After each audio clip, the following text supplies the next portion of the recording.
रहता है। क्यों? क्योंकि मस्ती के दिन गए, क्योंकि वृंदावन से जाने के बाद शायद ही ठाकुर जी ने ऐसा आनंद लिया। फिर तो वो युद्ध इत्यादि में लग गए थे। कभी कंस वध हो रहा है पांडवों के साथ, महाभारत युद्ध। तो जो वो खेल कूद के दिन थे बिना किसी चिंता के, तो वो दिन खत्म हो गए। एक बार के लिए उनका मन बैठ जाता है कि अब जाना पड़ेगा। देखिए, मैं एक विनती सभी से करना चाहूंगी कि ये जो प्रसंग मैं आपको सुनाने जा रही हूँ, ये बहुत ही भावुक प्रसंग है। तो इस प्रसंग को कृपया करके ध्यान से सुनिएगा।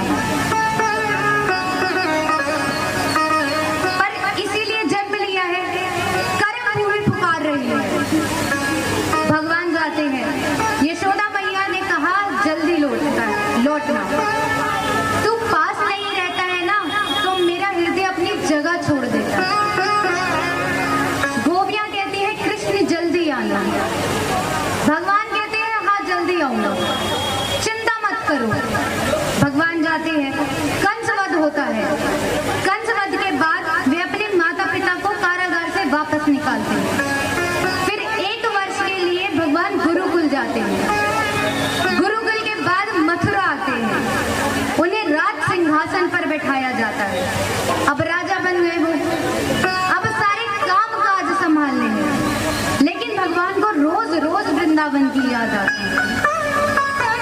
लेकिन देखिए, ऐसा होता है ना कि जब बच्चे बाहर जाते हैं या पढ़ते हैं, वैसे तो उन्हें हम याद करते हैं, लेकिन कभी कभी ऐसा होता है कि एक दिन, कोई भी एक दिन उनकी बहुत याद आ रही है। दोनों के साथ ऐसा हो सकता है, या तो बच्चों को कभी अपने माता पिता की याद आती है, या माता पिता को अपने बच्चों की।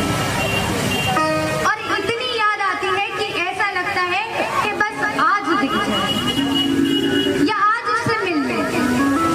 कभी हो पाता है, कभी नहीं हो पाता। आज वो दिन ठाकुर जी के लिए अपना सारा काम काज करके वो अपने कमरे में खड़े हैं। उनके कमरे में एक बहुत बड़ी खिड़की थी। उस खिड़की से यमुना नदी का तट दिखता था। भगवान वहां जाकर खड़े हो जाते हैं कि आज कोई दिख जाए। उन्हें बड़ी याद आ रही है। याद आते आते यादों का ऐसा भाव उठा कि भगवान जोर जोर से रोने लगे। भयंकर रोते हैं, हिचकियां बंध गई। उनके साथ वहां उनके एक मित्र रहते हैं। मित्र भी कैसे? अतरंग सखा। अब अतरंग सखा किसको बोलते हैं? जो बहुत ही खास मित्र होता है, हमारा बेस्ट फ्रेंड। तो सबसे अच्छे मित्र भगवान के कौन थे?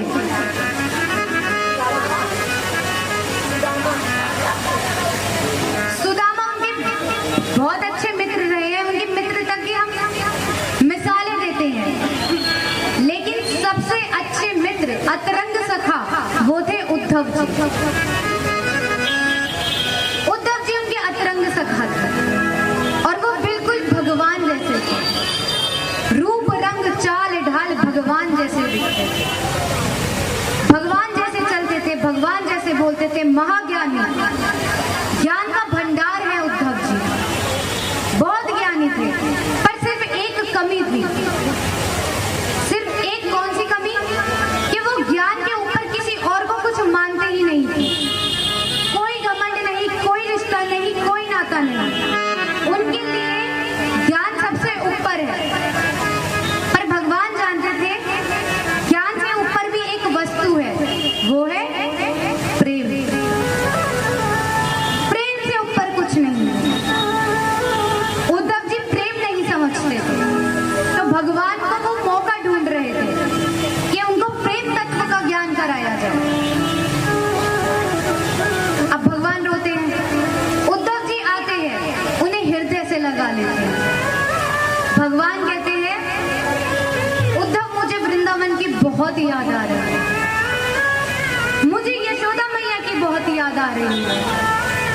मैंने उन सबको कभी खुशी नहीं दी, कभी सुख नहीं दिया। वो कितना रो रहे हैं मेरे लिए।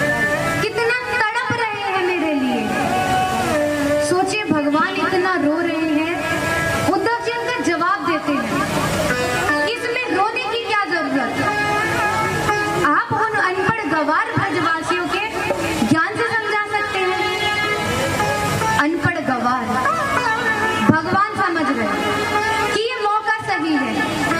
भगवान ने कहा मैं ना समझा सका, तुम जाओ, तुम बड़े ज्ञानी हो ना, तुम जाओ नंद बाबा के पास, यशोदा मैया के पास, गोपियों के पास, उन्हें ज्ञान से समझाओ। अरे ये रोना धोना छोड़ो और ज्ञान मार्ग पर चलो। ठीक है, चलते हैं। उद्धव जी जाते हैं, पहले नंद बाबा के घर पहुंचते हैं। बाबा उन्हें बिठाते हैं, बातें कर रहे हैं। बाबा ने कहा कृष्ण ने भेजा है। क्या संदेशा भेजा है? बोले कृष्ण कह रहे हैं। कृष्ण क्या? मैं समझा रहा हूँ आपको कि ये रोना धोना छोड़िए। अरे आप बड़े सौभाग्यशाली हैं कि कृष्ण ने आपके यहाँ जन्म लिया है, पर वो किसी का बेटा नहीं है। अरे वो परमपिता परमेश्वर है, भगवान है वो। नंद बाबा कहते हैं मैंने तो तुम्हें ज्ञानी बालक समझा था, तुम तो बड़े साधारण निकले। क्या कहा तुमने? कि वो किसी का पुत्र नहीं, वो भगवान है। अरे भगवान के एक लक्षण नहीं है उसमें, तुम कहते हो भगवान है। भगवान कहते हैं कि सत्य की राह पर चलो, पर मेरा बेटा बात बात पर झूठ बोलता है, चोरी करता है, और तुम कहते हो भगवान है। भगवान सबका पेट भरते हैं, कहते हैं ना भगवान किसी को भूखा नहीं सोने देते। तो जो अन्न का भंडार है जिनके पास, उसे कभी भूख लग सकती है? यानी वो भूख के लिए तड़प सकता है, उन्हें जब खाना हो वो खा सकते हैं। और मैंने अपने बेटे को भूख से तड़पते हुए देखा है, रोते हुए देखा है। तुम कहते हो भगवान है। और भगवान होंगे, भगवान से कभी गलती हो सकती है? मुझसे गलती हुई, चलो मैं मानता हूँ, मैंने उनको अपना बेटा कहा, पर उसने मुझे कितनी बार अपना बाबा कहा है। जब गोपियां कहती अरे नंद बाबा गोरे, यशोदा मैया गोरी, बलदाऊ भैया गोरे, तू कहां से काला आ गया, तू इनका बेटा नहीं है, तो वो क्रोधित हो जाता था। आकर कहता मैया जब कहता मरी से मैं तेरा छोरा हूं, तुम कहते हो भगवान है। और उद्धव तुम्हें क्या लगता है तुम्हारा ये कहना कि भगवान है मेरी वेदना कम कर देगा? अरे आज तक तो मैं ये सोच कर जी रहा था कि मेरे बेटे ने मुझे छोड़ दिया। बहुत होते हैं, क्या बेटे ऐसे होते हैं जो अपने माता पिता को छोड़ देते हैं, वृद्धाश्रम छोड़ देते हैं? कोई ऐसी बड़ी बात तो नहीं है, कईयों ने ऐसा किया है। लेकिन जब सब साथ छोड़ देते हैं तो किसका साथ रहता है? भगवान का। जीने का आधार ही भगवान होते हैं। लेकिन नंद बाबा कहते हैं तुमने ये क्या कह दिया? अभी तक तो मैं ये सोच कर जी रहा था कि मेरे बेटे ने मुझे छोड़ दिया, पर भगवान तो है। तुमने कहा भगवान मुझे छोड़कर चले गए, भगवान मेरा घर छोड़कर चले गए। अब मैं किसके लिए करूं? क्या करूं? क्या करूं मैं इस ज्ञान का, जब जो आधार है जीने का वो ही चला गया। सच्ची बात है, बड़े बड़े ज्ञानी भी इसी बात को समझाते हैं कि जब भी कोई संकट आए तो भगवान पर भरोसा रखकर जीना चाहिए। पर उद्धव जी ने तो उन्हें ये बता दिया भगवान उनको छोड़कर चले गए, त्याग दिया भगवान ने उन्हें। उद्धव जी को कुछ जवाब नहीं सूझा, वो चले जाते हैं। थोड़ी दूर जाते हैं, कुछ गोपियां बात कर रही हैं। अब उद्धव जी एक रथ पर गए थे, सोने के रथ पर, अक्रूर जी का रथ था। तो रथ को देखकर गोपियां कहती हैं अरे ये तो वही रथ है ना जिसमें अक्रूर आया था, कृष्ण को लेकर चला गया। बोले अब क्या लेने आया है? बोले अरे तुम्हें नहीं पता कंस की मृत्यु हो गई, श्राद्ध में मांस परोसना है। तो गोपियों ने कहा श्राद्ध में मांस कौन परोसना है? बोले राक्षसों का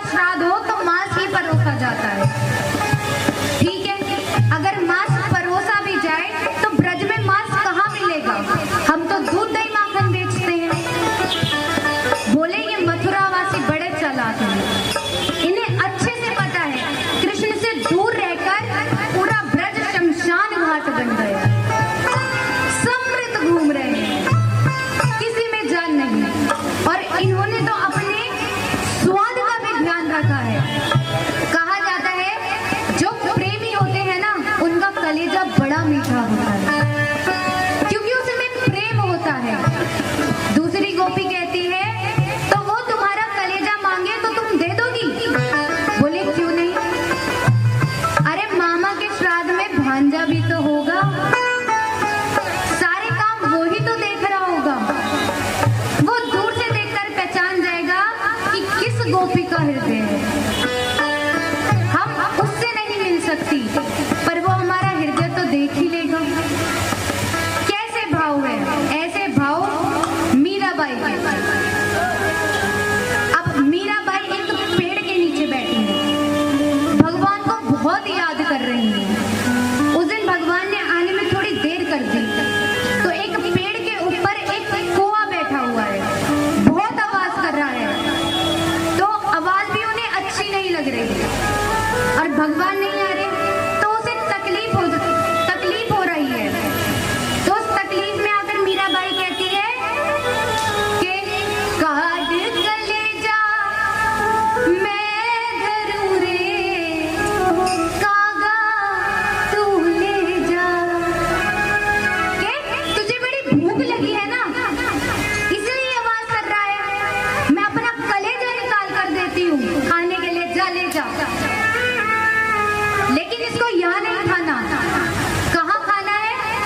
वहां लेकर जाना जहाँ पर मेरे प्रियतम रहते हैं, और जब वो देख रहे हो तब खाना। उन्हें भी तो पता चलना चाहिए कि पीड़ा क्या होती है। जब वो नहीं आते, ऐसे भाव गोपियों के। अब उद्धव जी आते हैं, गोपियों ने बैठाती हैं। अब भगवान ने उन्हें आने से पहले अपने सारे आभूषण पहना दिए थे। गोपियां कहती है ये सारे आभूषण आपको कृष्ण ने दिए? बोले हाँ। बोले तुम्हें कैसे पता? बोले अपना ऐश्वर्य दिखा रहे हैं। थोड़ा उन्हें क्रोध आ रहा है, भगवान उनको छोड़कर चले गए। तो उद्धव जी कहते हैं इतना क्रोध क्यों? तुम ये रोना धोना प्रेम मार्ग छोड़कर ज्ञान मार्ग पर चलो, अपना मन ज्ञान मार्ग पर लगाओ। गोपियां कहती हैं मन क्या 10-20 होते हैं, वो तो एक ही होता है, तो कब का कृष्ण को दे दिया, अब कौन सा मन लगाए? उद्धव जी ने कहा जिसके लिए तुम बातें कर रहे हो वो किसी का पुत्र नहीं है, वो तो एक शक्ति है, जिसके हाथ नहीं है, पाँव नहीं है, आंख नहीं है। गोपियां कहती है हाथ नहीं तो हमारी मटकियां किसने फोड़ी, पैर नहीं तो हमारी गैयों को कौन चलाता था, अरे आंखें नहीं तो किसकी आंखों में यशोदा मैया मोटा मोटा काजल लगाती थी। अरे इतनी मुश्किल से हमने प्रेम रस भरा है, तुम फिर से उसे सूखा बना रहे हो। और आपने कहा ज्ञान मार्ग पर चलो, ठीक है, हम चलने को तैयार हैं। ज्ञान मार्ग पर चलकर क्या होगा? बोले स्वर्ग मिलेगा, कल्याण होगा।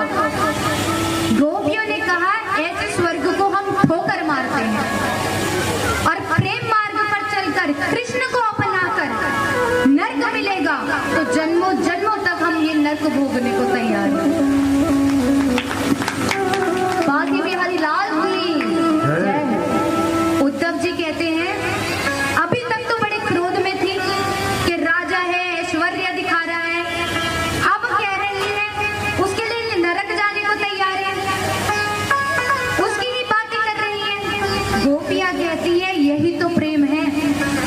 प्रेम हर कोई थोड़ी समझ सकता है, सच्चा प्रेम समझना हर व्यक्ति के बस की बात नहीं है। गोपियों ने कहा यही तो प्रेम है कि कार्यों को छोड़ा जा सके, पर कार्य की कथा न छोड़ी जाए, उसकी बातें नहीं छोड़ सकते, उसके बिना तो जीवन ही नहीं है। गोपियों ने कहा आप हमारी बात नहीं समझ रहे, व्यवस्था नहीं समझ रहे, सब हमें पागल सोचते हैं, लेकिन हम किसी और को समझाना भी नहीं चाहते, क्योंकि हमारी बातें प्रेम या तो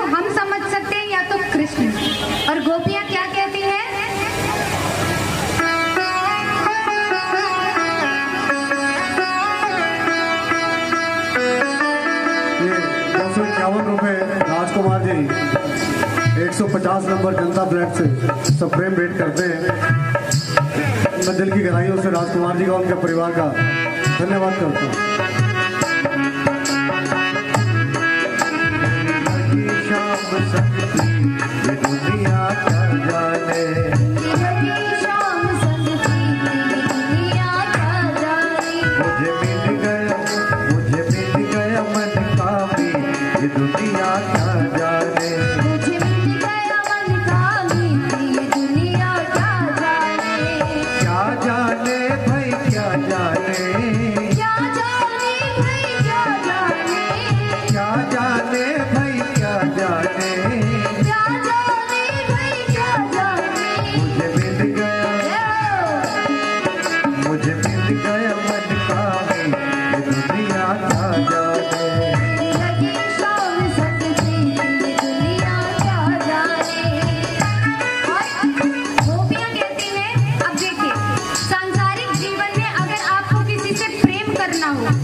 ज्ञान करवाते हैं।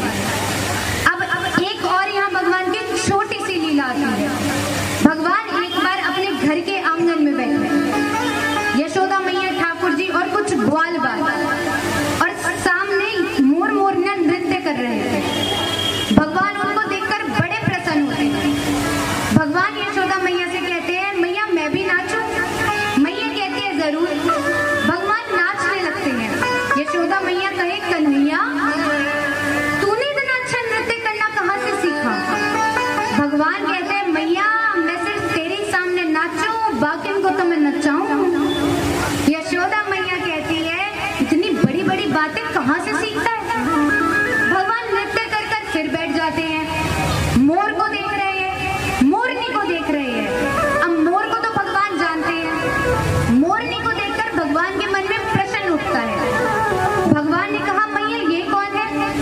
मैया ने कहा, ये मोरनी है। अब बच्चे बड़े प्रश्न करते हैं, एक प्रश्न पर रुकते नहीं है। तो मैया ने कहा, मोरनी है।